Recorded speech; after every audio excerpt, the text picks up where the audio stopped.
한국인들의 원수. 하지만 일본 근대화의 상징, 조슈번 엘리트 가문 출신의 18세 소녀가 한국에 방문했습니다. 하지만 방문 직후 그녀가 던진 폭탄 선언에 일본 사회가 발칵 뒤집어졌습니다. 메이지 유신을 이끈 제 조상들이 한국에서 저지른 잔혹한 만행을 직접 목격했습니다. 단 24시간 만에 100만 조회수를 폭발적으로 돌파한 이 영상은 지금 일본과 한국 양국을 뒤흔들고 있습니다. 일본 보수 언론들은 국가의 배신자라며 격렬히 비난하고 그녀의 집 앞에는 우익 시위대가 몰려들었습니다. 도대체 무슨 일이 있었길래 그녀는 자신의 모든 것을 걸고 이 위험한 고백을 선택했을까요? 이 바보야. 또 속았네. 숨이 턱까지 차오르며 호텔 로비에 뛰어들었을 때 저는 이미 알고 있었습니다. 저는 왕따를 당하고 있었거든요. 비어있는 로비를 보고 깨달았죠. 전 또다시 친구들에게 배신당한 거예요. 불안한 마음에 로비 직원에게 물어봤습니다. 일본에서 온 학생들이 출발했나요? 제 목소리에 떨림을 감추지 못했습니다. 네. 방금 다들 버스를 타고 떠났어요. 약 15분 전쯤이요. 호텔 직원의 말에 제 세계가 무너져 내렸습니다. 9시 출발. 친구들이 그렇게 말했습니다. 하지만 8시 30분? 이번에도 속임수였습니다. 18년의 삶 중 가장 끔찍한 순간들이 파노라마처럼 눈앞을 스쳐 지나갔습니다. 스마트폰 화면에 급하게 메시지를 보냈습니다. 어디 있어? 왜 나만 두고 갔어? 친구들의 답장은 읽음 표시로만 돌아왔습니다. 선생님의 전화는 무응답. 이번엔 정말로 버려진 것 같았습니다. 손목에 오래된 상처가 욱신거렸습니다. 제 손가락이 무의식적으로 그곳을 더듬었습니다. 아버지의 목소리가 머릿속에 울려 퍼졌습니다. 한국은 일본의 도움 없이는 아무것도 아니야. 도쿄의 명문가에서 태어난 저 18살 하나미입니다. 아버지의 서점에는 혐한 코너가 있었고 그 생각들이 저를 감염시켰습니다. 16살부터 저는 한국을 비난했고 그것이 저를 철저히 고립시켰습니다. 시대는 변했고 모두가 K-팝에 열광할 때 저만 과거의 그림자에 갇혀 있었습니다. 부산행. 버스터미널이 어디인가요? 또 목소리가 갈라졌습니다. 직원은 친절했습니다. 너무 친절해서 오히려 가슴이 아팠습니다. 서울역 KTX 부산. 낯선 단어들이 현기증을 일으켰습니다. 한국의 대중교통은 발달되어 있다지만 혼자 장거리 여행을 해본 적 없는 저에게는 공포였습니다. 신용카드가 작동할지도 의문이었습니다. 지하철역에 도착했을 때 눈물이 폭포처럼 쏟아졌습니다. 통제가 불가능했습니다. 구석에 웅크린 채 흐느끼는 저를 한국인들이 쳐다보았지만 그런 것들은 더 이상 중요하지 않았습니다. 제 세계는 이미 무너져 내렸으니까요. 괜찮니? 어떻게 된 일이야? 일본어로 선명한 발음의 일본어가 제 귀를 스쳤습니다. 고개를 들었을 때 예순 즈음의 한국인 할머니가 걱정스러운 눈으로 저를 내려다보고 있었습니다. 저 일본에서 온 학생인데 친구들이 버스를 타고 부산에 가버렸어요. 저만 두고. 할머니의 얼굴에 안타까움이 스쳐 지나갔습니다. 그런 일이 있었구나. 울지 마. 내가 도와줄게. 왜 저를 도와주시는 거예요? 그때는 몰랐습니다. 이 만남이 제 삶의 모든 것을 뒤집어 놓을 것이라고는. 한 사람의 친절이 18년간 쌓인 편견의 벽을 무너뜨릴 수 있다는 것을. 그 만남이 왜 그토록 중요했는지 제 삶의 어두운 장들을 먼저 펼쳐 보여드리겠습니다. 저는 하나미 일본 조슈번 집안의 후손입니다. 제 성씨는 일본에서 들으면 누구나 알아들을 정도로 유명한 성씨예요. 저희 집안은 메이지 유신의 주역이었던 조슈번 출신으로 일본의 근대화와 한일 병합에 크게 공헌했다고 역사책에는 기록되어 있죠. 어릴 때부터 저는 항상 듣고 자랐어요.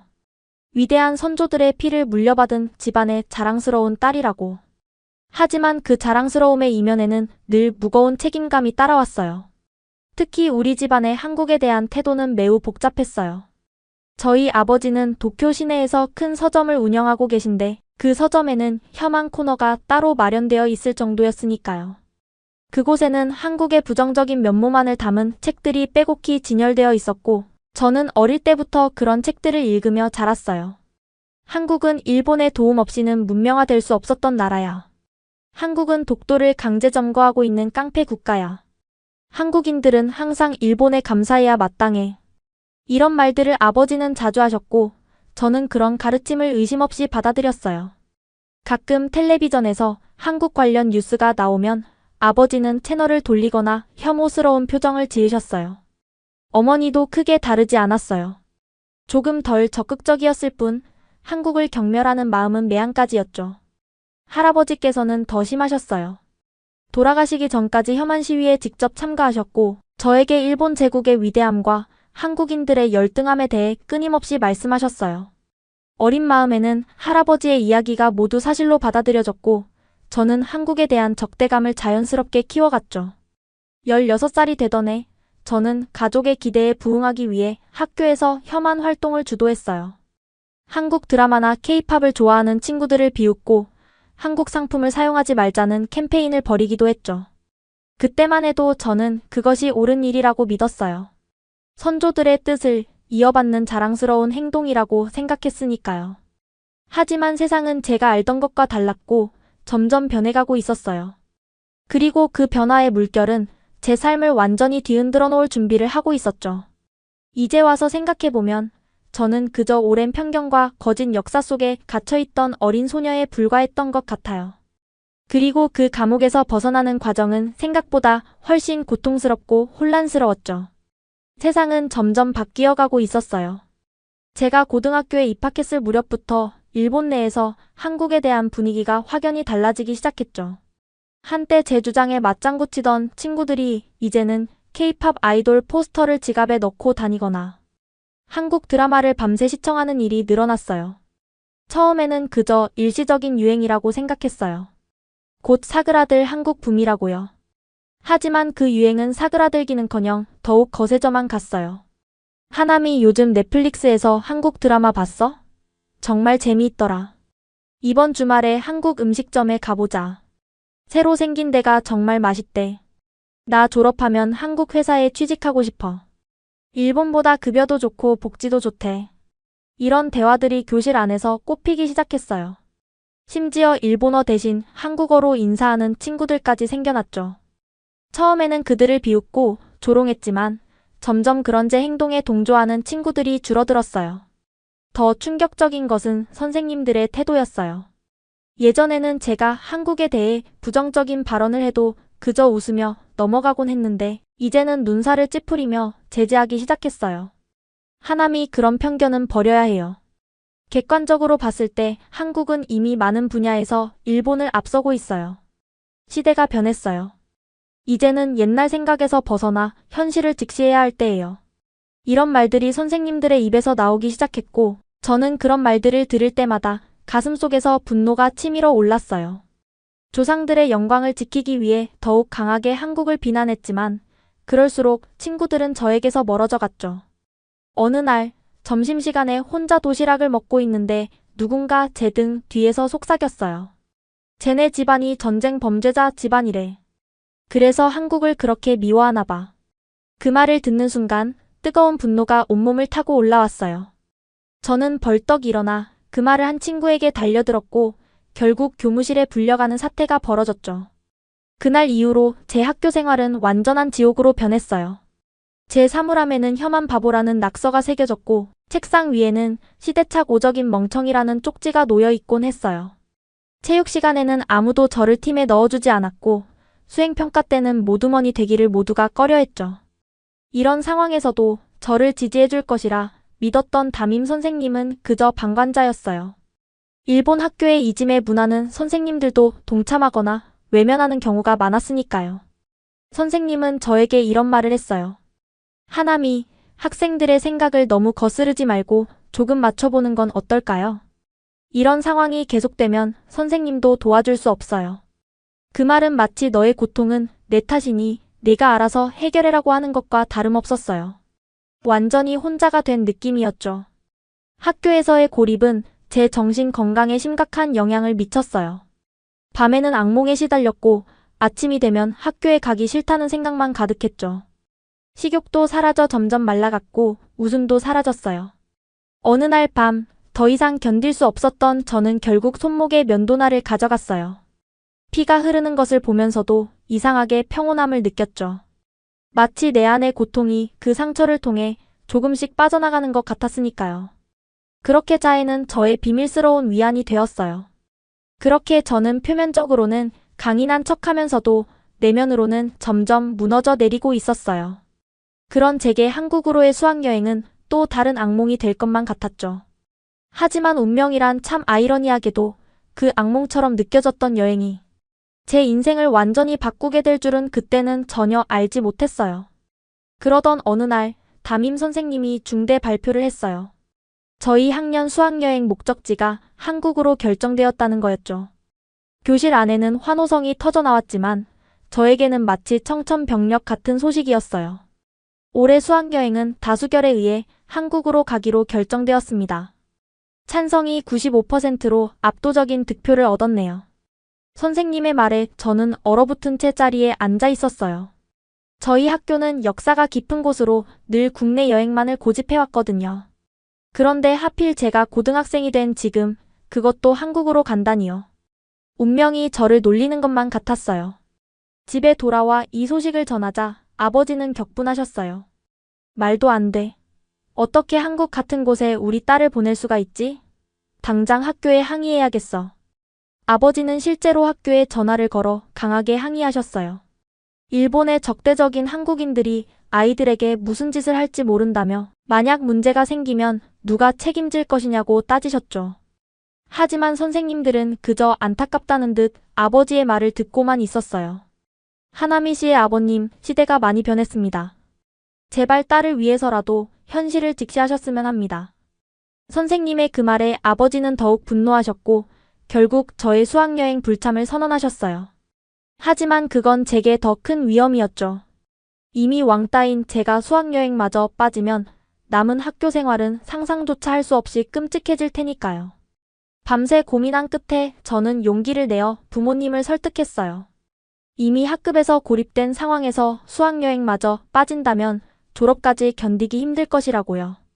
몇 날 며칠을 설득한 끝에 마지못해 허락을 받아냈지만 아버지의 표정은 여전히 불안과 분노로 가득했어요. 출발 전날 밤 저는 짐을 싸면서 복잡한 감정에 휩싸였어요. 한편으로는 한국이라는 나라에 대한 깊은 혐오와 거부감이 있었지만 다른 한편으로는 숨겨왔던 미세한 호기심도 있었죠. 텔레비전이나 인터넷에서 흘러나오는 한국의 모습들은 아버지가 말씀하신 것과는 너무나 달랐으니까요. 가방 안에 손목에 자해 상처를 감출 긴 소매 옷들을 챙기면서 문득 이 여행이 저에게 어떤 의미가 될지 생각했어요. 아마도 더 깊은 고립과 외로움을 느끼게 될지도 모르겠다는 두려움이 엄습했죠. 출발 당일 공항에서 저는 완전히 무시당했어요. 반 친구들은 자신들끼리만 어울려 사진을 찍고 떠들었고 담임 선생님조차 저를 별로 신경 쓰지 않는 듯 했어요. 그저 인원 체크를 할 때만 제 이름을 호명할 뿐이었죠. 비행기에 오르면서 창가에 앉아 일본을 내려다보며 생각했어요. 이번 여행이 끝나면 나는 어떻게 달라져 있을까? 그때는 몰랐어요. 이 질문의 답이 제 인생을 완전히 뒤바꿔 놓을 거라는 것을요. 인천공항에 도착한 순간부터 저의 예상은 빗나가기 시작했어요. 공항은 놀라울 정도로 깨끗하고 현대적이었죠. 아버지는 한국이 지저분하고 무질서한 나라라고 말씀하셨는데 눈앞에 펼쳐진 광경은 그와 정반대였어요. 시선이 닿는 곳마다 첨단 기술과 세련된 디자인이 조화를 이루고 있었죠. 버스를 타고 서울로 이동하는 동안 저는 창밖을 뚫어지게 바라보았어요. 고층 빌딩들과 세련된 도시경관, 곳곳에 보이는 디지털 광고판들.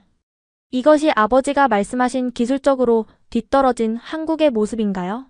의문이 생기기 시작했어요.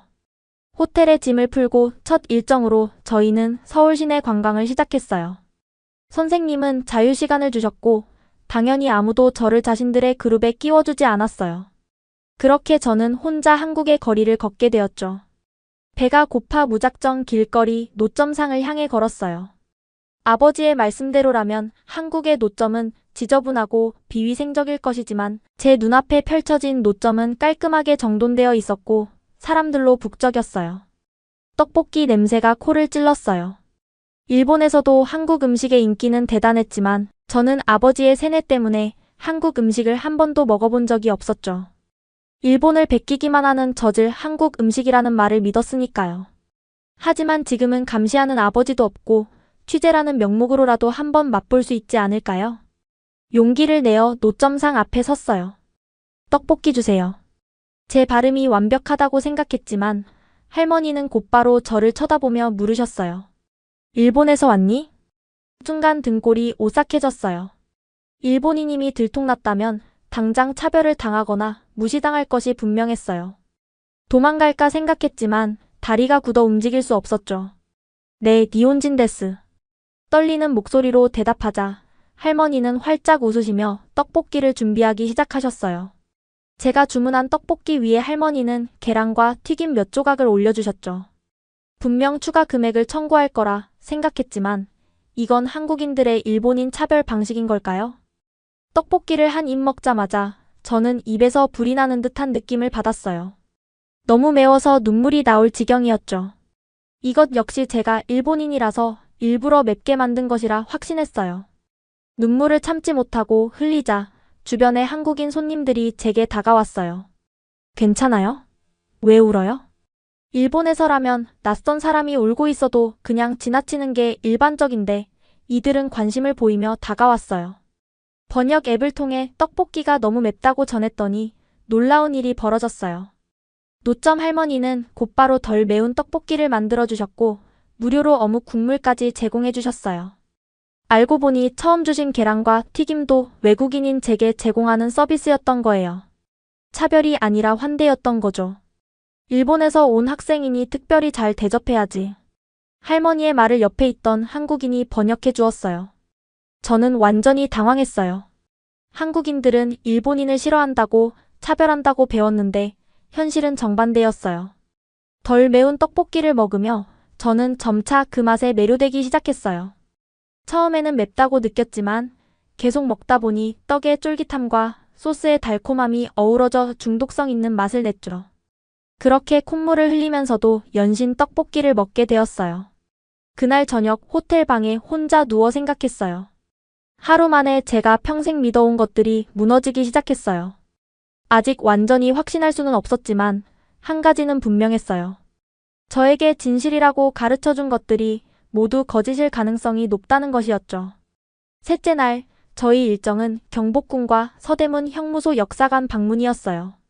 경복궁의 웅장한 건물들 사이를 거닐면서 저는 깊은 생각에 잠겼어요. 이 아름다운 건축물들이 일본의 식민 지배 기간에 많이 파괴되었다고 했는데 제 조상들은 어떤 역할을 했을까요? 조슈번 집안의 자랑스러운 역사 이면에는 어떤 어두운 진실이 숨겨져 있을까요? 하나미 씨, 여기 와서 좀 보세요. 가이드가 저를 부르며 근정전 앞에 있는 작은 전시판으로 안내했어요. 거기에는 일제강점기 시절 일본이 경복궁을 어떻게 훼손했는지에 대한 사진들이 전시되어 있었죠. 특히 조선 총독부 건물을 지으면서 궁의 주요 건물들을 무자비하게 철거한 사진들을 보니 가슴이 아팠어요.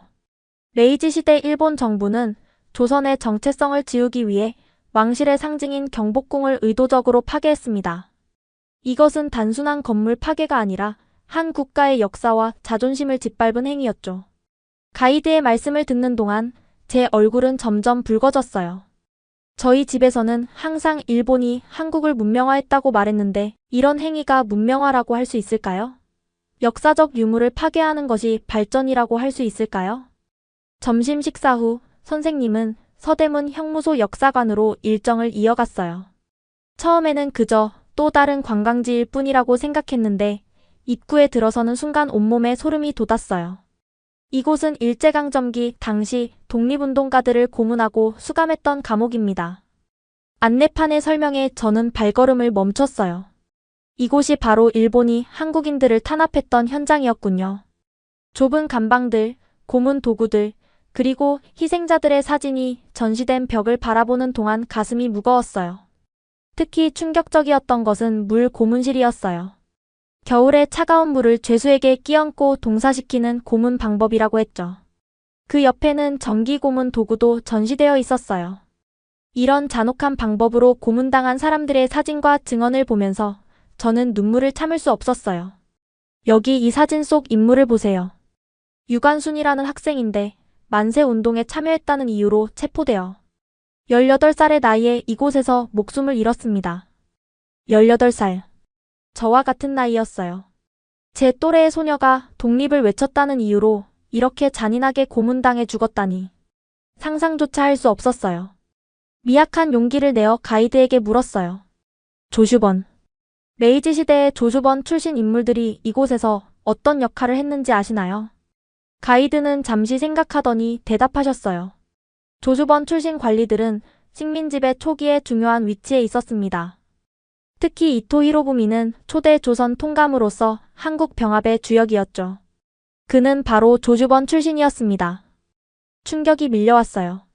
이토 히로부미. 저희 집에서는 그를 영웅으로 숭배했어요. 할아버지는 그의 초상화를 서재에 걸어두고 항상 존경의 마음을 표하셨죠. 그런데 한국인들에게 그는 침략자였고 민족의 자유를 빼앗은 가해자였던 것이죠. 서대문 형무소를 나오면서 저는 완전히 다른 사람이 된 것 같았어요. 집에서 배운 역사와 여기서 목격한 역사는 너무나 달랐어요. 아버지가 말씀하신 자랑스러운 역사의 이면에는 이렇게 잔혹한 진실이 숨겨져 있었던 것이죠. 호텔 방에 돌아와 혼자 생각에 잠겼어요. 아버지가 저에게 심어준 자부심의 근원이 사실은 타국의 고통 위에 세워진 것이었다니. 한없이 부끄러웠어요. 할아버지가 그토록 자랑스럽게 여기던 가문의 역사가 이런 잔혹한 행위들과 연결되어 있다는 사실을 어떻게 받아들여야 할까요? 여행 4일째 학급단체 일정으로 경복궁에 가기로 했어요. 아침에 전체 조회를 한다는 메시지를 선생님께 받았고 저는 정해진 시간보다 5분 일찍 로비에 도착했어요. 하지만 이상하게도 로비에는 아무도 없었죠. 다들 어디에 있는 걸까? 불안한 마음에 다른 친구들에게 연락을 시도했지만 아무도 받지 않았어요. 호텔 직원에게 우리 반 학생들을 보았냐고 물었더니 20분 전에 다 떠났다는 대답이 돌아왔어요. 20분 전이요? 하지만 집합 시간은 9시라고. 그제서야 깨달았어요. 누군가 저에게 일부러 잘못된 시간을 알려준 것이었어요. 메시지를 다시 확인해 보니 선생님 계정으로 보낸 것 같지만 묘하게 어색한 문장이 눈에 띄었죠. 누군가 선생님을 사칭한 것이 분명했어요. 한순간 절망감이 밀려왔어요. 이국 땅에서 버려진 느낌이었죠. 지도도 제대로 없고 한국어도 서툰 제가 어떻게 경복궁을 찾아갈 수 있을까요? 눈물이 차올랐지만 곧 마음을 다잡았어요. 하고 싶은 대로 하게 둘 수는 없어. 용기를 내어 호텔 직원에게 경복궁 가는 방법을 물었어요. 직원은 친절하게 지하철 노선도를 보여주며 상세히 설명해 주었죠. 이렇게 3호선을 타고 경복궁역에서 내리시면 돼요. 매우 쉽습니다. 용기를 내어 지하철역으로 향했어요. 처음 혼자 외국의 대중교통을 이용한다는 생각에 심장이 빠르게 뛰었죠. 매표기에서 티켓을 구매하는 것부터 어려워 보였지만 영어와 일본어 지원 옵션이 있어 생각보다 수월했어요. 플랫폼에 서서 지하철을 기다리는 동안 반 친구들이 보고 싶어질 법도 한데 이상하게도 그런 마음이 들지 않았어요. 오히려 혼자만의 모험을 시작한다는 설렘이 더 컸죠. 지하철이 도착하자 조심스럽게 탑승했어요. 차 내 디지털 스크린에는 다음 역과 환승 정보가 한국어와 영어, 중국어, 일본어로 표시되고 있었어요. 기술이 이렇게 편리할 수 있다니. 경복궁역에 도착하자 안내판을 따라 지상으로 올라왔어요. 출구를 나서자마자 경복궁의 웅장한 정문이 눈앞에 펼쳐졌죠. 잠시 넋을 잃고 바라보다가 문득 깨달았어요. 나 해냈어. 혼자서 낯선 나라의 지하철을 타고 목적지에 도착한 것이에요. 일본에서는 부모님이 항상 저를 데려다 주셨기 때문에 혼자 대중교통을 이용해 본 적이 거의 없었거든요. 그런데 이제 외국에서, 그것도 한국에서 스스로의 힘으로 길을 찾아낸 거예요. 경복궁 매표소에서 티켓을 구매하려는데 외국인 학생 할인이 있다는 걸 알게 되었어요. 학생증을 보여주자 거의 반값에 입장할 수 있었죠. 게다가 입구에는 무료 가이드 투어를 제공한다는 안내판도 있었어요. 운이 좋게도 바로 일본어 가이드 투어가 시작된다고 했죠. 가이드를 따라 경복궁으로 들어섰어요. 처음에는 반 친구들을 찾아 두리번거렸지만 곧 웅장한 건축물에 시선을 빼앗겼어요. 그리고 문득 이런 생각이 들었죠. 버스를 놓친 것이 어쩌면 행운일지도 모른다. 단체 관광이었다면 듣지 못했을 상세한 설명을 들으며 저는 경복궁의 역사와 건축에 푹 빠져들었어요. 일본어에 능통한 가이드는 조선 왕조의 역사와 건축 기법을 자세히 설명해 주었고, 그 중에서도 특히 일본의 식민 지배 시기에 많은 건물이 훼손되었다는 이야기는 가슴을 아프게 했어요. 투어가 끝나갈 무렵 저는 화장실을 가기 위해 잠시 자리를 비웠어요. 돌아오는 길에 우연히 반 친구들을 발견했죠. 그들 역시 저를 보고 놀란 눈치였어요. 저는 당당하게 그들에게 다가갔어요.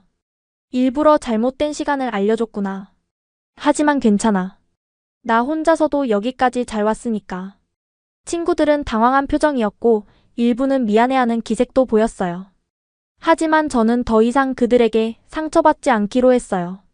오히려 혼자서 경복궁을 제대로 둘러본 것이 더 의미 있는 경험이었으니까요. 담임 선생님이 다가와 저에게 물었어요. 하나미 씨 어떻게 여기까지 왔어요? 걱정했다고요. 선생님의 눈빛은 진심으로 걱정하는 것 같지 않았어요. 오히려 제가 여기까지 찾아온 것에 당혹스러워하는 눈치였죠. 그 순간 저는 깨달았어요. 선생님도 이 따돌림에 일부러 눈을 감아주고 있었다는 것을요. 지하철을 타고 왔어요. 한국의 대중교통은 정말 편리하더라고요. 일본보다 훨씬요. 제 대답에 선생님은 어색한 웃음을 지었어요. 더 이상 저를 괴롭히려는 시도가 통하지 않을 것이라는 메시지를 전하고 싶었어요. 이제 저는 더 이상 예전의 저가 아니었으니까요. 다음 날 아침 저는 일찍 일어나 혼자 특별한 도전을 시작했어요. 어제의 놀라운 경험 때문에 한국 음식에 대한 호기심이 커졌거든요. 아침 일정이 시작되기 전 호텔 근처의 한 작은 식당에 발을 디뎠어요. 안녕하세요. 어색한 발음으로 인사를 건넸어요. 주인 아주머니가 환하게 웃으며 맞아주셨죠. 메뉴판을 보니 순두부찌개라는 음식이 눈에 띄었어요. 일본에서도 한국 음식점이 늘고 있었지만 저는 한 번도 가본 적이 없었거든요. 용기를 내어 순두부찌개를 주문했어요. 붉은색 국물이 끓고 있는 뜨거운 돌솥이 테이블에 놓였어요. 수증기가 올라오는 그 모습은 굉장히 생동감 있어 보였죠. 첫 숟가락을 떠서 조심스럽게 입에 넣었어요. 와, 이게 뭐죠? 말이 절로 튀어나왔어요. 부드러운 두부와 매콤한 국물의 조화가 놀라웠죠. 일본의 미소시루와는 완전히 다른 맛이었지만 그 자체로 완벽한 조화를 이루고 있었어요. 특히 국물의 깊은 감칠맛은 무엇으로도 설명할 수 없는 감동이었죠. 처음으로 밥을 비벼 먹어보았어요. 아버지는 비벼 먹는 문화를 야만적이고 원시적이라고 표현하셨는데 실제로 경험해보니 그 맛의 조화가 정말 훌륭했어요. 반찬으로 나온 김치도 처음에는 너무 맵고 신맛이 강해 놀랐지만 밥과 함께 먹으니 신기하게도 모든 것이 어우러졌죠. 음식점을 나서며 문득 깨달았어요. 아버지가 한국 음식을 비난했던 이유는 단 한 번도 제대로 맛보지 않았기 때문일 거예요. 맛보지도 않고 어떻게 판단할 수 있을까요? 일정에 따라 남대문 시장으로 이동했어요. 다른 친구들과 멀찍이 떨어져 혼자 시장을 누비며 또 다른 음식 모험을 시작했죠. 한 부스에서는 호떡보다 더 얇고 넓은 식빵 호떡이라는 것을 발견했고 또 다른 곳에서는 만두를 맛보았어요. 일본의 만두인 교자와는 전혀 다른 모양과 맛이었지만 그 자체로 특별했죠. 그날 점심으로 저는 비빔밥을 먹었어요. 알록달록한 야채들과 고기, 계란이 밥 위에 예쁘게 놓여 있었고 고추장을 넣고 쓱쓱 비비니 마치 그림을 그리는 듯한 느낌이었죠. 그 비주얼과 맛의 조화는 정말이지 예술 그 자체였어요. 하나미 씨 혼자 다니더니 무슨 음식을 그렇게 열심히 먹고 있어요? 갑자기 들려온 담임 선생님의 목소리에 화들짝 놀랐어요. 선생님은 제가 노트에 적어둔 한국 음식 리스트를 보시더니 웃으셨죠. 우리 학생들 중에 가장 한국 문화를 싫어한다더니 제일 열심히 체험하고 있네요. 얼굴이 붉어졌어요. 하지만 이상하게도 부끄러움보다는 기쁨이 더 컸죠. 일본에서 부정적으로만 들어왔던 한국 음식이 실제로는 이렇게 다양하고 풍부한 맛을 가지고 있다는 사실이 놀라웠거든요. 저녁에는 삼겹살이라는 음식을 먹었어요. 테이블에 놓인 작은 그릴에서 고기를 직접 구워 먹는 방식이 특이했죠. 일본의 야키니쿠와 비슷하면서도 고기의 부위와 두께, 먹는 방식이 달랐어요. 특히 상추에 고기를 싸서 먹는 방식은 처음 경험해보는 색다른 식문화였죠. 고기 한 점을 상추에 올리고 거기에 마늘과 쌈장, 김치를 함께 넣어 한 입에 먹으니 그 조화로움이 놀랍기만 했어요. 그날 밤 호텔 방에서 노트에 적어둔 음식 리스트를 보며 생각했어요. 내가 먹어본 것은 빙산의 일각에 불과하다는 것을요. 한국 음식은 다양성과 풍부함에서 일본 음식에 결코 뒤지지 않았고 오히려 더 대담한 맛과 조합을 보여주었죠. 음식은 거짓말을 하지 않는다는 말이 있다고 직원이 알려주었어요. 맞는 말이었어요. 음식은 그 나라의 역사와 문화, 정서를 담고 있으니까요. 그리고 저는 이제 막 한국이라는 나라의 진짜 맛을 알아가기 시작했죠. 내일은 또 어떤 맛의 혁명이 저를 기다리고 있을까요? 처음으로 한국 여행이 기대되기 시작했어요. 한국 여행 3일째, 저는 한국의 기술력을 직접 체험해보기로 했어요. 아버지는 항상 한국은 일본의 기술을 베끼기만 하는 후진국이라고 말씀하셨거든요. 과연 그런지 확인해봐야겠다는 생각이 들었죠. 아침 일찍 호텔을 나와 지하철역으로 향했어요. 무인 발권기에서 교통카드를 구매하려 했는데 일본어 서비스가 지원된다는 사실에 놀랐어요. 심지어 영어, 중국어, 러시아어 등 다양한 언어를 지원하고 있었죠. 일본의 지하철도 외국어 서비스가 점점 늘고 있지만 이 정도 다국어 지원은 아니었어요. 지하철에 탑승하자마자 눈에 들어온 것은 와이파이 마크였어요. 지하철 안에서 무료 와이파이가 제공된다니 놀라웠죠. 일본에서는 몇몇 특별한 노선을 제외하고는 지하철 내 와이파이 서비스가 거의 없었거든요. 게다가 지하철 안의 디지털 스크린에서는 실시간 뉴스와 날씨 정보가 제공되고 있었어요. 더 놀라운 건 전체 지하철 노선이 완벽하게 지하철 앱으로 연동되어 있다는 점이었죠. 앱을 다운로드해보니 실시간으로 지하철 위치를 확인할 수 있었고 심지어 출구별로 주변 상점과 관광지 정보까지 제공되고 있었어요. 앱 내에서 버스와 택시까지 통합 검색이 가능했죠. 점심을 위해 들른 식당에서는 테이블에 QR코드가 부착되어 있었어요. 스캔하자 디지털 메뉴판이 스마트폰에 나타났고 주문과 결제까지 한 번에 해결할 수 있었죠. 일본에서도 이런 시스템이 있긴 하지만 대부분 유명 체인점에서만 볼 수 있는 기술이었어요. 오후에는 동대문 디자인 플라자라는 곳을 방문했어요. 미래적인 디자인의 건물은 그 자체로 하나의 예술작품 같았죠. 내부에 들어서자 증강현실 기술을 활용한 전시가 눈에 띄었어요. 태블릿을 들고 특정 장소에 서면 역사적 건물이 눈앞에 나타나는 체험은 정말 놀라웠죠. 일본도 기술 강국이라고 자부하는데 한국의 기술은 왜 이렇게 생활 속에 깊숙이 스며들어 있는 걸까? 궁금증이 커져갔어요. 근처 카페에 앉아 이에 대해 검색해 보았죠. 그리고 알게 되었어요. 한국은 세계에서 인터넷 속도가 가장 빠른 나라 중 하나이고 스마트폰 보급률도 최상위권이라는 것을요. 특히 일상생활에 기술을 접목시키는 스마트시티 분야에서는 세계적인 선두주자였어요. 어느 편의점에 들어갔을 때는 더 놀라운 경험을 했어요. 계산대에 카드를 꺼내려는데 직원이 말했죠. 휴대폰으로도 결제 가능합니다. 처음에는 이해하지 못했지만 옆에 있던 한국인이 자신의 스마트폰을 단말기에 가져다 대자 결제가 완료되는 것을 보았어요. 일본에서도 전자결제가 점점 늘고 있지만 이렇게 보편화되어 있지는 않았죠. 게다가 나중에 알게 된 사실이지만 한국에서는 현금 없이 생활하는 것이 완전히 가능했어요. 쇼핑몰에 들어가자 또 다른 놀라운 기술이 기다리고 있었어요. 가상 피팅룸이라는 곳이었죠. 실제로 옷을 입어보지 않고도 디지털 미러 앞에 서면 다양한 옷을 가상으로 착용해 볼 수 있는 시스템이었어요. 일본의 일부 대형 백화점에서도 비슷한 기술이 도입되고 있다고 들었지만 아직 보편화되지는 않았죠. 호텔로 돌아오는 길에 올리브영이라는 화장품 매장에 들어갔어요. 매장 내 키오스크에서는 피부 진단이 가능했고 그에 맞는 제품을 추천받을 수 있었어요. 더 놀라운 건 일본 화장품이 거의 보이지 않는다는 점이었죠. 오히려 한국 화장품이 메인이었고 일부 외국 브랜드만 있었어요. 옆에 있던 직원에게 물었어요. 한국 화장품이 정말 좋은가요? 직원은 웃으며 대답했어요. 현재 일본에서도 한국 화장품은 굉장히 인기가 많아요. 특히 비비크림과 마스크팩은 일본 관광객들이 가장 많이 구매해가는 품목이죠. 이 말을 듣고 어안이 벙벙했어요. 아버지는 항상 한국 제품의 품질이 형편없다고 말씀하셨는데 현실은 정반대였어요. 일본인들이 한국 제품을 찾아 구매하고 있다니요. 저녁에는 한 식당에서 로봇 서빙을 경험했어요. 주문한 음식을 로봇이 테이블까지 가져다주는 모습은 마치 공상과학 영화 같았죠. 물론 일본에서도 로봇 기술이 발달했지만 이렇게 일상적인 식당에서 활용되는 모습은 새로웠어요. 호텔로 돌아와 그날의 경험을 정리하면서 생각했어요. 한국은 기술을 보여주기식으로 활용하는 것이 아니라 실생활에 실질적으로 적용하는 데 중점을 두고 있었죠. 전통과 현대가 공존하면서도 기술이 사람들의 생활을 편리하게 만드는 데 초점이 맞춰져 있었어요.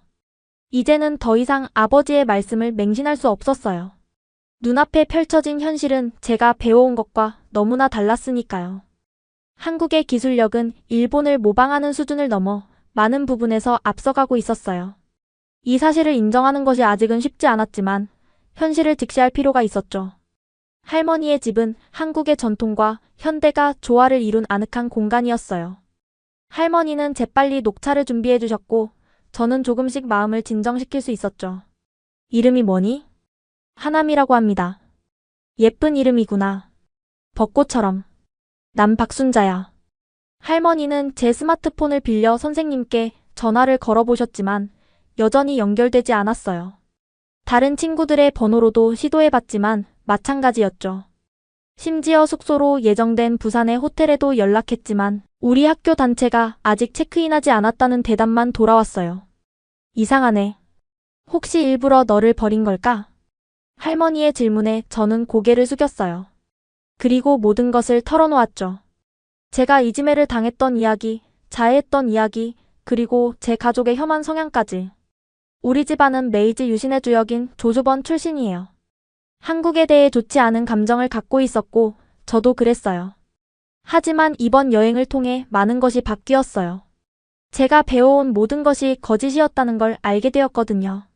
할머니는 묵묵히 제 이야기를 들어주셨어요. 그리고 이상하게도 할머니의 눈에서도 눈물이 흘러내렸죠. 내 마음을 이해해. 역사는 항상 복잡하고 아픔을 수반하지. 하지만 내가 진실을 알려고 노력하는 모습이 대단하구나. 할머니의 위로에 저는 다시 한번 눈물이 흘렀어요. 하지만 이번에는 절망의 눈물이 아니라 위안을 받은 따뜻한 눈물이었죠. 오늘은 여기서 자고 내일 함께 부산에 가자. 내가 너를 호텔까지 데려다 줄게. 할머니의 말씀에 가슴이 뭉클해졌어요. 낯선 나라에서 이렇게 따뜻한 손길을 만나다니 마치 꿈만 같았죠. 하지만 왜 저를 이렇게까지 도와주시는 거예요? 전 일본인인데. 할머니는 잠시 생각에 잠기시더니 대답하셨어요. 사람은 국적이 아니라 마음으로 판단해야 해. 내가 조주번 출신이든 일본인이든 그건 중요하지 않아. 중요한 건 내가 어떤 사람이 되려고 노력하는가야. 다음 날 아침 할머니와 함께 KTX를 타고 부산으로 향했어요. 기차 안에서 할머니는 저에게 많은 이야기를 들려주셨죠. 한국의 역사, 문화, 그리고 한국과 일본의 복잡한 관계에 대해서요. 그런데 놀랍게도 할머니의 이야기에는 증오나 분노가 없었어요. 그저 객관적인 사실과 개인적인 경험, 그리고 사려 깊은 통찰만이 있었죠. 할머니, 한국인들은 일본이 과거에 했던 일들에 대해 많이 화가 나 있을 것 같은데 할머니는 왜 화가 나 있지 않으세요? 할머니는 창밖을 잠시 바라보시더니 말씀하셨어요. 화가 난다고 해서 달라지는 건 없단다. 중요한 건 이해와 화해야. 물론 역사를 잊어서는 안 되지. 하지만 증오에 사로잡히면 미래로 나아갈 수 없어. 내가 일본에서 만난 친구들처럼 너 같은 젊은이들이 진실을 알고 이해하려고 노력한다면 우리는 더 나은 미래를 만들 수 있을 거야. 할머니의 말씀은 마치 오랫동안 제 마음속에 있었던 질문에 대한 답변처럼 느껴졌어요. 제가 알아온 역사와 진실 사이의 간극을 어떻게 메워야 할지, 그리고 그 과정에서 제 정체성을 어떻게 재정립해야 할지에 대한 힌트를 주는 것 같았죠. 부산에 도착하자 할머니는 저와 함께 택시를 타고 호텔로 향했어요. 도착한 호텔은 해변가에 위치한 고급스러운 곳이었죠. 로비에 들어서자마자 우리 학교 학생들이 보였어요. 그들은 제가 할머니와 함께 들어오는 것을 보고 놀란 표정이었죠. 담임 선생님이 황급히 다가왔어요.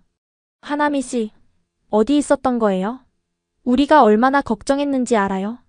선생님의 말에 저는 할머니를 바라보았고 할머니는 미소를 지으며 고개를 끄덕이셨어요.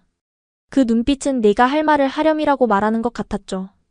선생님, 호텔에서 정확히 9시에 모인다고 하셨잖아요. 하지만 8시 30분에 모두 출발했다고 들었어요. 전화도 하고 메시지도 보냈지만 아무도 받지 않았고요. 선생님의 얼굴이 창백해졌어요. 그리고 주변에 있던 몇몇 친구들의 표정이 불편해 보였죠. 그건 갑자기 일정이 변경되어서. 하지만 분명 모두에게 알렸는데. 선생님의 말이 끝나기도 전에 할머니가 앞으로 나서셨어요. 안녕하세요. 저는 박순자라고 합니다. 하나미 학생이 어제 지하철역에서 울고 있는 것을 보고 도와주게 되었습니다. 선생님, 학생들을 인솔하시는 분이라면 한 명도 놓치지 않았는지 확인하는 것이 기본 아닌가요? 게다가 외국에서 혼자 남겨진 학생이 얼마나 위험한 상황에 처할 수 있는지 아십니까? 할머니의 단호한 목소리에 선생님은 말문이 막힌 듯 했어요. 그리고 주변에 모여있던 다른 선생님들도 불편한 표정을 지었죠. 그게 정말 죄송합니다. 저희가 실수를 했습니다. 할머니는 더 강하게 말씀하셨어요. 단순한 실수로 보이지 않네요. 하나미 학생이 이지매를 당하고 있다고 들었어요. 일부러 잘못된 시간을 알려주고 버스를 타게 하지 않은 것 아닙니까? 이런 행동은 학교 폭력이자 방임 아닌가요? 저는 한국의 교육부와 일본 대사관에 이 일을 신고할 생각입니다. 선생님의 얼굴이 하얗게 변했고 주변의 학생들도 술렁이기 시작했어요. 특히 평소에 저를 괴롭히던 몇몇 친구들은 겁에 질린 표정이었죠. 할머니는 계속해서 강력하게 주장하셨어요. 저를 의도적으로 따돌린 것이 명백한 증거가 있다면서 학교와 선생님들의 책임을 물을 것이라고 말씀하셨죠. 그리고 마지막으로 이렇게 말씀하셨어요. 하나미 학생이 한국에서 좋은 추억을 만들 수 있도록 남은 일정은 제대로 보장해 주시기 바랍니다. 그렇지 않으면 법적 조치를 취할 수밖에 없습니다. 할머니의 강력한 항의에 선생님과 다른 교사들은 계속해서 사과했고 앞으로 저를 특별히 잘 챙기겠다고 약속했어요. 그리고 놀랍게도 저를 따돌렸던 주동자 몇 명과 담임 선생님은 교육청의 지시로 조기 귀국 조치되었다는 소식도 들었죠. 할머니와 작별 인사를 나누기 전 저는 할머니께 깊이 고개를 숙여 감사 인사를 드렸어요. 할머니 정말 감사합니다. 할머니가 없었다면 저는 말을 잇지 못하고 눈물이 흘렀어요. 할머니는 저의 어깨를 부드럽게 감싸 안으셨어요. 하나미, 너는 좋은 아이야. 내 안에 있는 편견과 싸우고 진실을 보려고 노력하는 모습이 정말 아름답단다. 앞으로도 그 용기를 잃지 말아라. 그리고 일본에 돌아가면 네가 경험한 진짜 한국의 모습을 많은 사람들에게 알려주렴. 일본으로 귀국한 후 저는 집으로 돌아가는 택시 안에서 마음이 무거워졌어요. 창밖으로 도쿄의 익숙한 풍경이 지나갔지만 이제 그 풍경도 다르게 보였죠. 한국의 활기찬 거리와 비교하게 되었고 일본의 정돈된 거리는 어쩐지 생동감이 부족해 보였어요. 현관문 앞에 서서 깊은 숨을 들이마셨어요. 이제 진짜 시험이 시작되는 순간이었죠. 문을 열자 어머니가 반갑게 저를 맞아주셨어요. 하나미 드디어 왔구나. 어땠어, 한국은? 많이 힘들었지? 어머니의 질문에 잠시 망설였어요. 솔직하게 말해야 할까요? 아니면 기대에 맞춰 대답해야 할까요? 결국 저는 용기를 내어 진실을 말하기로 했어요. 사실 한국은 정말 좋았어요, 어머니. 음식도 맛있고 사람들도 친절하고 기술도 생각보다 훨씬 발달되어 있었어요. 어머니의 표정이 순간 굳어졌어요. 그때 아버지가 방에서 나오셨죠. 하나미 드디어 왔구나. 그 지긋지긋한 한국에서 무사히 돌아와서 다행이다. 아버지의 첫 마디부터 시작된 편견에 가슴이 조여왔어요. 하지만 이미 결심한 바가 있었죠. 더 이상 침묵하지 않겠다고요. 아버지, 한국은 지긋지긋한 곳이 아니에요. 오히려 놀라운 곳이었어요.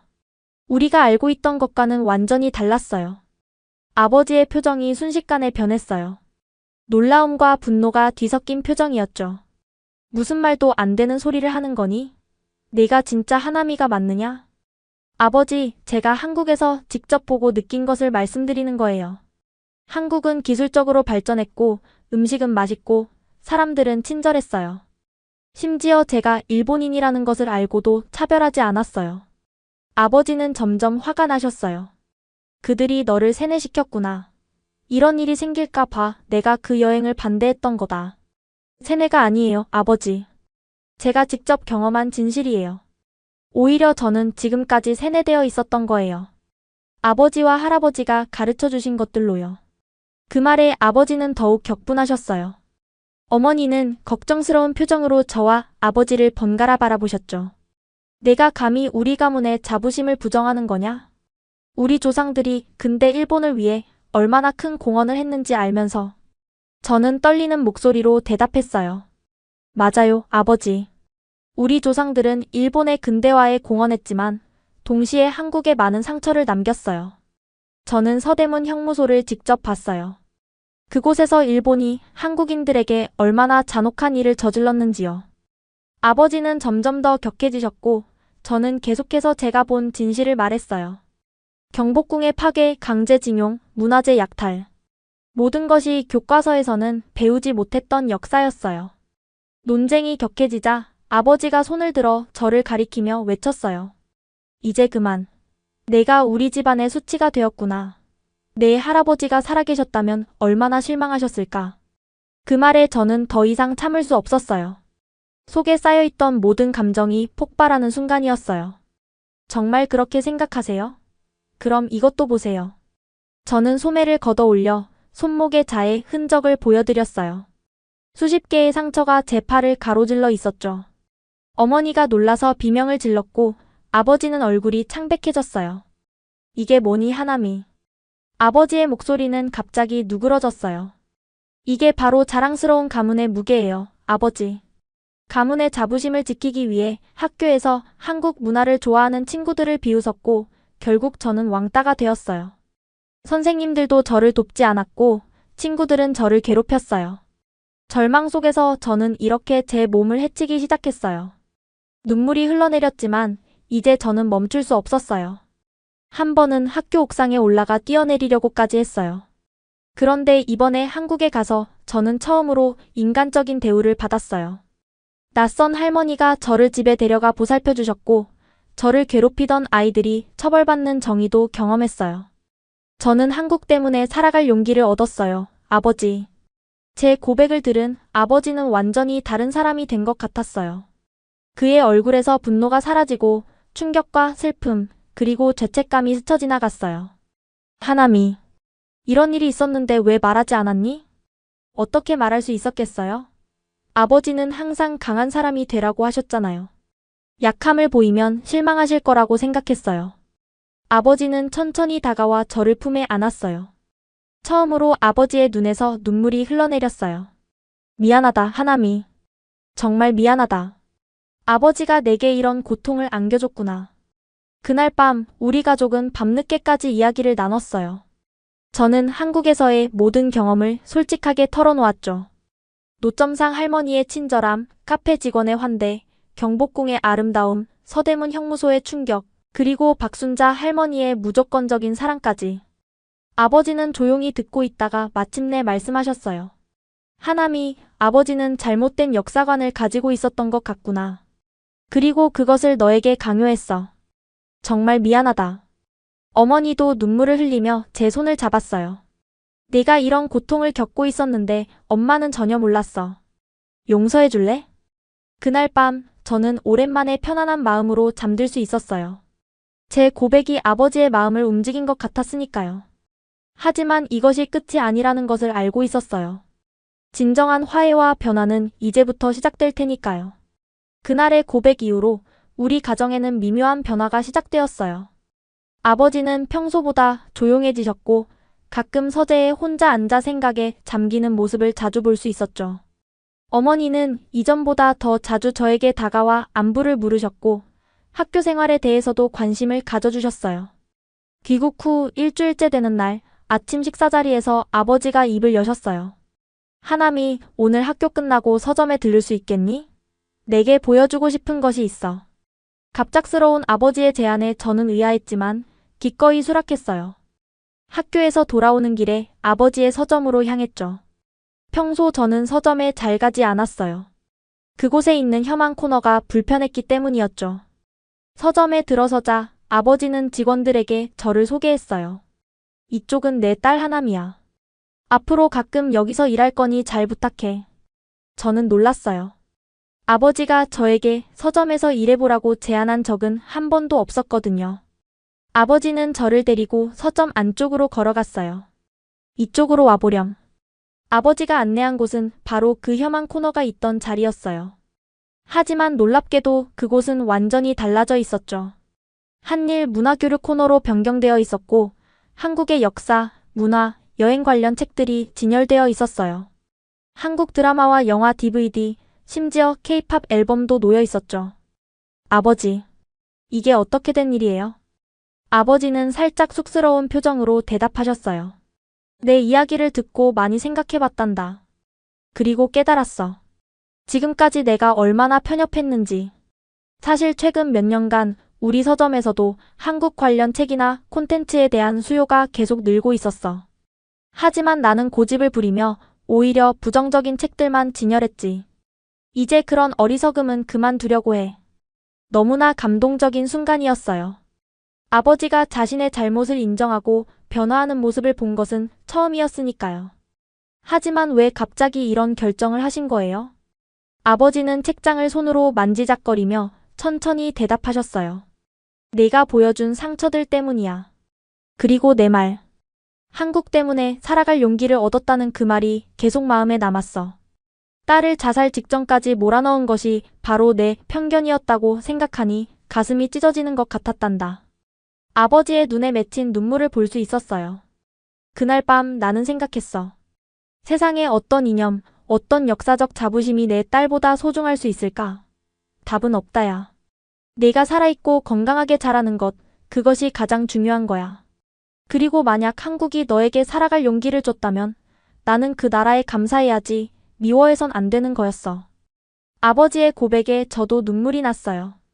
아버지가 이토록 변할 수 있다니 정말 놀라웠죠. 앞으로 이 코너를 내가 관리했으면 해. 내가 직접 경험한 한국의 모습을 우리 고객들에게도 소개해주면 좋겠구나. 그리고 아버지는 잠시 말을 멈추더니 서랍에서 무언가를 꺼내셨어요. 한국행 비행기 티켓이었죠. 이번 여름방학에 우리 가족 모두 한국에 가보는 게 어떨까? 내가 가이드가 되어줘. 내가 사랑하게 된 그 나라를 우리도 제대로 보고 싶구나. 그 순간 저는 아버지에게 달려가 꼭 안았어요. 말로는 표현할 수 없는 기쁨과 감동이 밀려왔죠. 아버지도 저를 꼭 안아주셨어요. 다음 날부터 저는 방과 후에 서점에서 일하기 시작했어요. 처음에는 낯설었지만 곧 즐거움을 느끼게 되었죠. 특히 한일 문화교류 코너를 찾아오는 손님들과 이야기를 나누는 것이 좋았어요. 놀랍게도 그 코너는 점점 서점에서 가장 인기 있는 공간으로 변모해 갔어요. 많은 젊은이들이 한국 문화에 관심을 갖고 있었고 중년층도 한국 드라마나 영화를 찾았죠.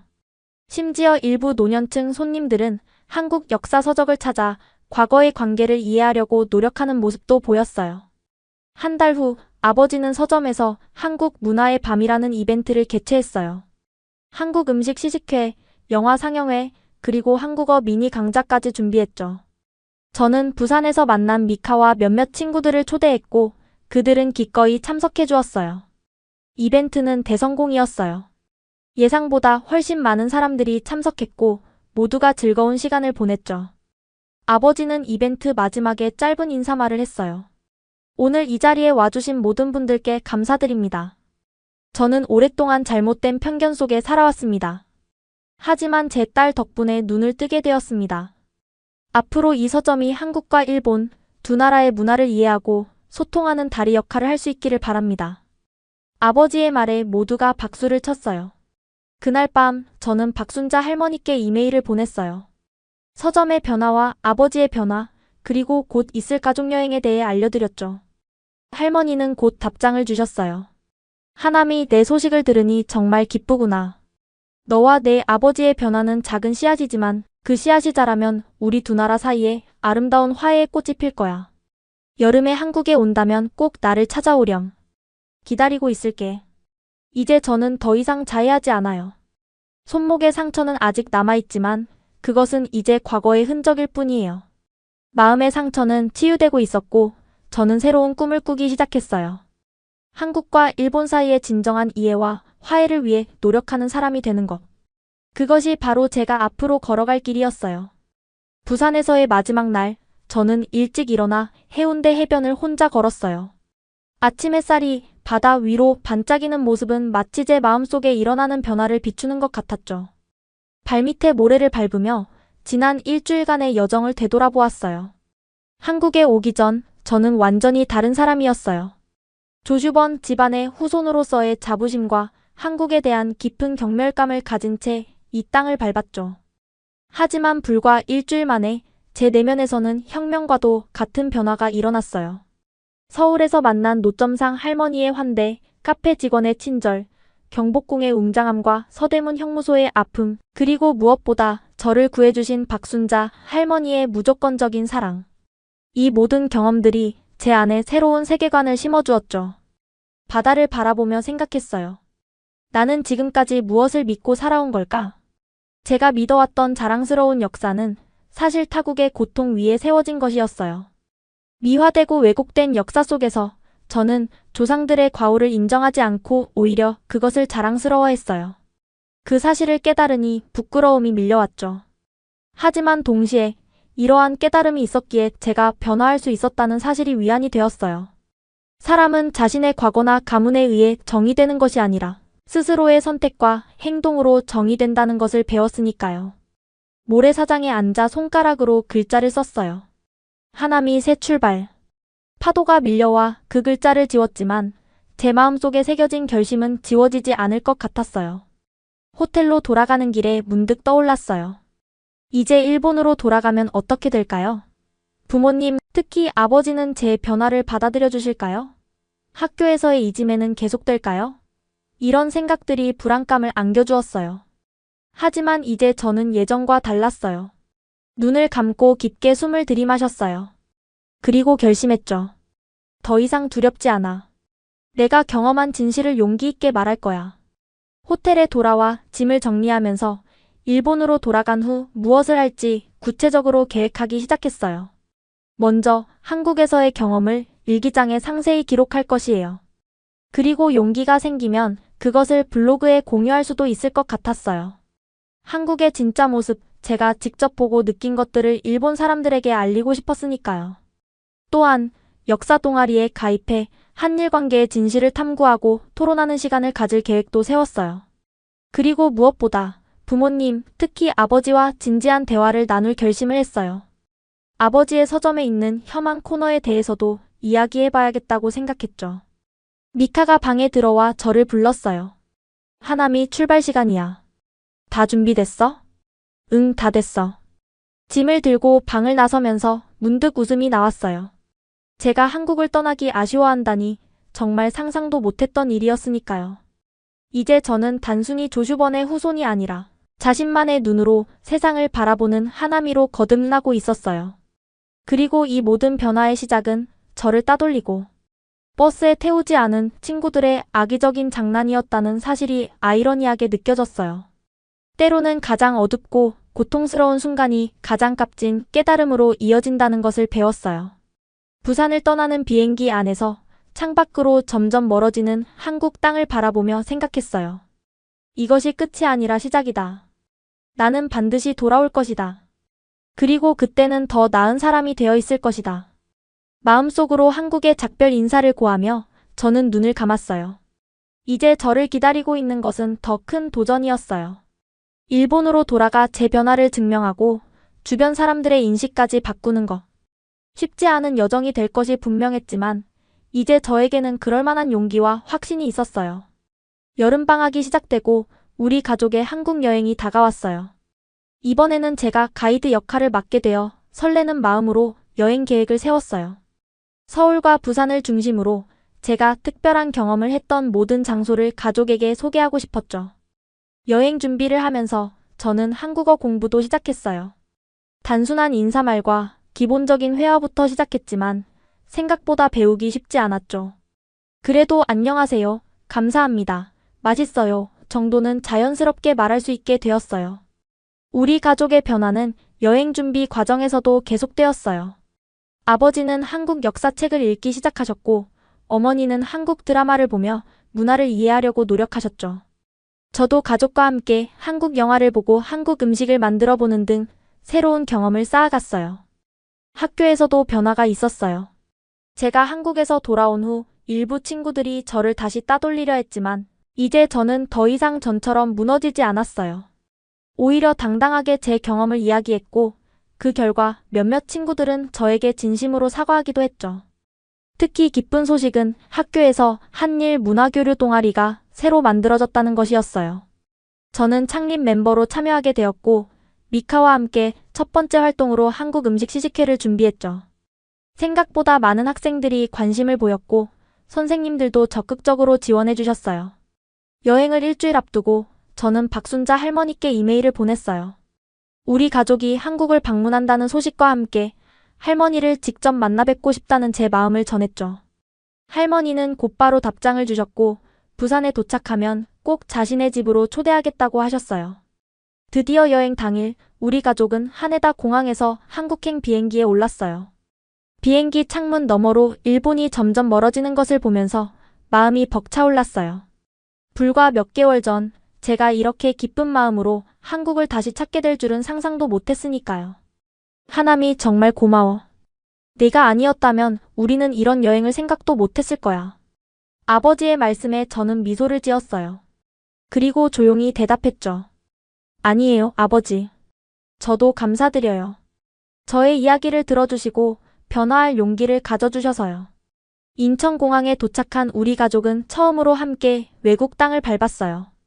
어머니는 공항의 깨끗함과 현대적인 모습에 감탄하셨고 아버지는 효율적인 입국 절차에 놀라워하셨죠.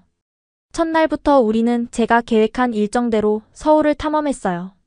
노점상에서 떡볶이를 먹고 경복궁을 방문하고 한복을 입어보았죠. 아버지는 특히 서대문 형무소를 방문했을 때 깊은 생각에 잠기셨어요. 그곳에서 일본의 과거 행적을 직면하는 것은 분명 쉽지 않은 경험이었을 텐데 아버지는 묵묵히 모든 전시물을 보셨어요. 내가 여기서 느꼈던 충격을 이제야 이해하겠구나, 하나미. 우리가 배워온 역사는 너무나 편향되어 있었어. 아버지의 말씀에 저는 깊이 공감했어요. 역사의 진실을 마주하는 것은 고통스럽지만 그것이 바로 치유와 화해의 첫걸음이라고 생각했으니까요. 부산에 도착한 날, 우리는 박순자 할머니의 집을 방문했어요. 할머니는 우리 가족을 환대해 주셨고 특별히 준비한 한국 전통 음식으로 대접해 주셨죠. 아버지와 할머니는 일본어로 긴 대화를 나누셨고 그 과정에서 많은 이야기가 오갔어요. 역사적 아픔, 개인적 경험, 그리고 미래에 대한 희망까지. 박 여사님, 제 딸을 구해주셔서 정말 감사합니다. 저는 그동안 너무 편협했습니다. 하지만 이제는 변화하려고 노력하고 있습니다. 아버지의 진심 어린 말씀에 할머니는 따뜻하게 미소 지으셨어요. 우리 모두는 변화할 수 있습니다. 중요한 것은 과거의 실수를 인정하고 더 나은 미래를 위해 노력하는 것이지요. 그날 밤 우리 가족은 부산 해변을 걸으며 깊은 대화를 나눴어요. 미래에 대한 이야기, 개인적인 꿈에 대한 이야기, 그리고 우리 가족이 앞으로 어떻게 변화해 나갈지에 대한 이야기까지. 저는 조심스럽게 제 꿈을 이야기했어요.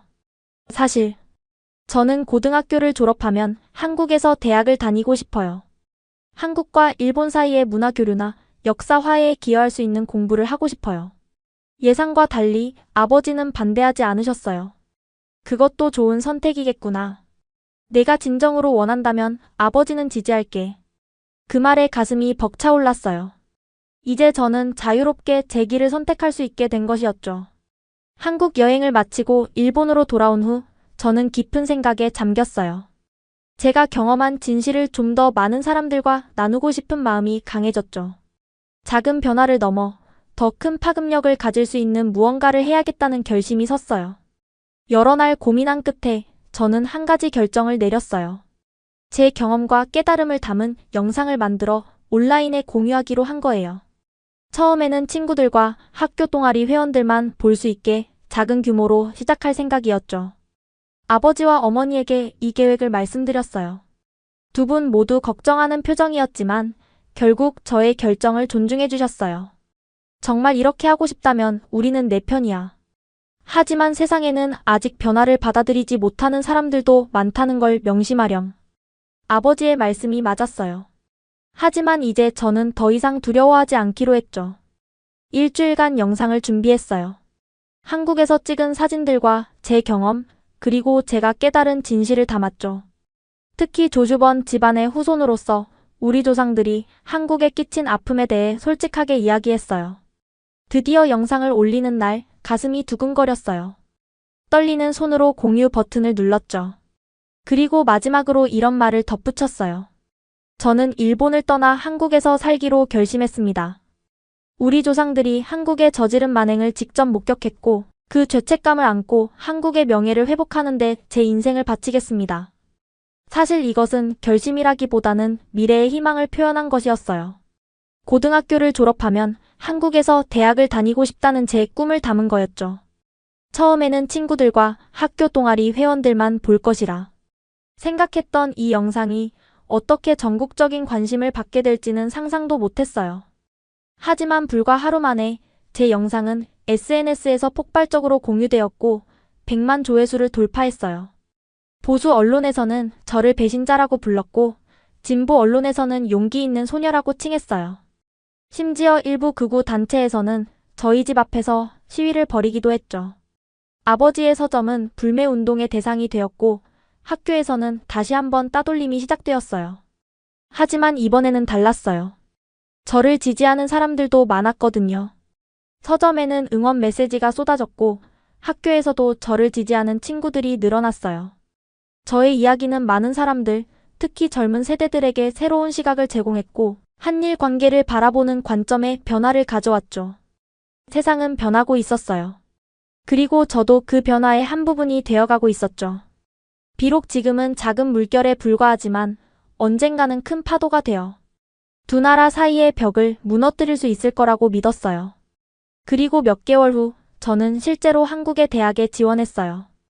국제관계학과에 합격하고 저는 정말로 일본을 떠나 한국에서 살게 되었죠. 박순자 할머니는 저를 자신의 딸처럼 대해주셨고 한국에서의 새로운 생활을 시작할 수 있도록 도와주셨어요. 아버지와 어머니는 가끔 한국을 방문하셨고 아버지의 서점은 이제 일본 내에서 한일 문화 교류의 중심지가 되었어요. 많은 변화가 있었지만 가장 큰 변화는 아마도 제 마음속에서 일어난 변화였을 거예요. 이제 저는 더 이상 메이지의 그림자에 살지 않아요. 저는 단지 하나미로서 제 자신의 믿음과 가치관으로 살아가고 있어요. 과거의 상처를 인정하고 미래의 화해를 위해 노력하는 한 사람으로서요. 지금까지 메이지의 그림자 속에서 살아온 하나미의 이야기를 들어보셨습니다. 편견과 오해의 벽을 넘어 진정한 이해와 화해의 길을 찾아가는 그녀의 여정이 어떠셨나요? 비록 두 나라 사이에는 아직 많은 상처와 갈등이 남아있지만 하나미와 같은 젊은이들의 용기 있는 발걸음이 모여 언젠가는 진정한 화해의 꽃이 필 것입니다. 여러분 구독과 좋아요 부탁드립니다. 그리고 이 이야기를 공유해주세요. 역사는 바꿀 수 없지만 미래는 우리의 손에 달려있으니까요. 지금까지 코리아 원더풀이었습니다. 감사합니다.